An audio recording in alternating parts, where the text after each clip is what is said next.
Part 2 of the video, feedback analysis and closed loop transfer function.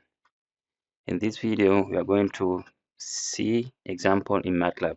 Okay, first, we're going to define the transfer function of the plant. So let's go step by step. Okay, numerator, denominator, then we apply this command to get the transfer function of the plant, as can be shown here. G equals to 1 over s minus 2. Next step is to obtain the transfer function of the open loop or forward path, which is this one, will be from here to here, as we discussed earlier. So it will be G times GC. G is already here, the GC is 5, so let's go there and apply it. So it will be G, which is 5, times 1 over S minus 2. The result is 5 over S minus 2. So this is the transfer function of our open loop system, which is from here to here, GC times G. Okay, let's see the behavior of the open loop system. To see that, we are going to apply step as input. Our input now is going to be 1 over S. So let's see what will happen. Okay, the step is already applied. Then it gives output this plot right here. As we can see, the open loop system is unstable. Also, from our transfer function here, we can just observe that open loop system is not stable because it has a pole right hand side of S plane. So next, let's close the loop. To close the loop here, we are going to use this formula as we discussed earlier. So it's going to be G open over 1 plus G open times H. G open here, as we discussed earlier, is GC times G. And H is sensor transfer function. So let's go step by step again. The H here is 2. It can be any transfer function, but here for simplification is just 2 is a gain. So H is 2. Then here the transfer function of the closed loop, and here is the output of this transfer function. As we can see, the difference here from this one and this one is unstable. The open loop system is unstable, while closed loop is stable.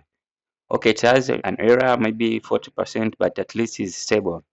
So what can we say about this situation here? So this shows the advantage of applying, or the advantage of using feedback system. Okay, although the closed loop is stable, as you can see here, but it is a little bit difficult to analyze this, to show this that this system is stable. You know, okay, now this is now is a second order system. There's no problem. What if this fifth order system or sixth order system? So it's analytically it's difficult to show the stability of this system or the performance of this system. So that's why we can use this command right here, zpk. So let's use and see what will happen. We applied. See, after applying this command, we get from this transfer function to this one, which you can clearly see the zeros and the poles. In this case, this function has 1 0 and 2 poles. Okay. Also, we can simplify this function. As we can see here, this 0 and these poles cancel out.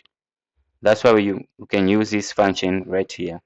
Once we use it, these poles and 0 cancel out. We get this final closed loop transfer function, which is 5 over s plus 8. So from here, I can just show the stability of the system. System is stable because the pole is at left hand side at -8. Okay. Alternatively, if I don't want to use any of this method, I can just go straight and use this command here, which is called feedback. Once we have our open loop system is obtained here, and I have my sensor transfer function defined here, I can just use this directly. So let's see what will happen. Okay, so as conclusion, it is advised to use this function here, this feedback function, because if we use our formula here, imagine if you have second order system, the system here is going to be like third order or fifth order. So it's complex for analysis. That's why it is advised to use this function here. Thank you.